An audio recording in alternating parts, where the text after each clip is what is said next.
Alright, so today I'm making a video about intimate apparel. Sorry if it's kind of loud. I'm trying to find the quietest spot in my house right now while my neighbors are playing music. Something that I was kind of shocked about in the play was the fact that Esther agreed to marry George just based on writing each other letters and without even meeting each other. I just think that shows such a different time period than what happens today with people dating for so long, and the fact that they would just decide to get married off of letters was kind of shocking to me. This play did take place in 1905, which I looked up, so it kind of makes sense, the differences in social structure and social issues in terms of marriage. Two themes that I found were love, but in sort of an untraditional way. Esther was an older woman who'd been working a lot of her life as a skilled sewer and would sew for richer women in her area, and she kind of, although that was her job, there was also kind of a disconnect when she tried to be intimate with George when she met him. Another was like the American dream and goal setting.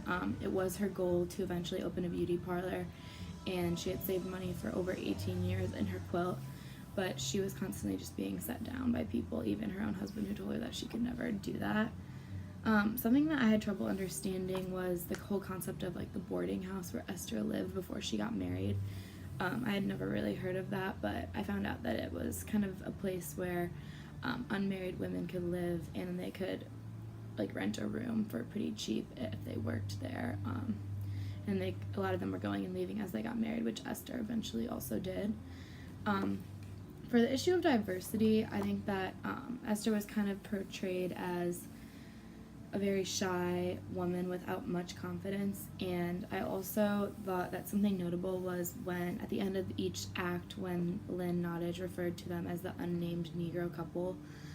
This kind of goes back to the history of African Americans in the United States and how at this time they weren't really given their own identities, and they were just seen as people who really didn't have their own place in society. Question number 5, I think very clearly stereotypes still perpetuate today, especially in our media. Minorities, African Americans, Asian Americans, gays, transgenders are not as portrayed as much in the media as typical white males, white females, and when they are, their stereotypes tend to persist.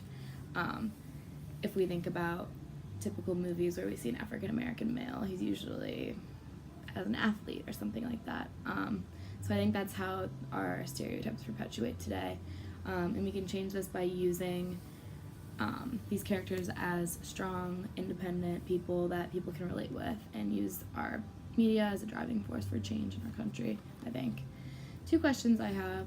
One was, what is the role of Mrs. Dixon, and what do you think she represents or symbolizes in terms of the difficulties and setbacks that she caused Esther, like ripping up the letter, constantly putting her down and giving her difficult times? And then the second one is, why do you think Lynn Nottage chose to end the play like she did, with no mention of what happened with Esther and Mr. Marks, the guy who sold her all of the fabric and stuff? All right, bye.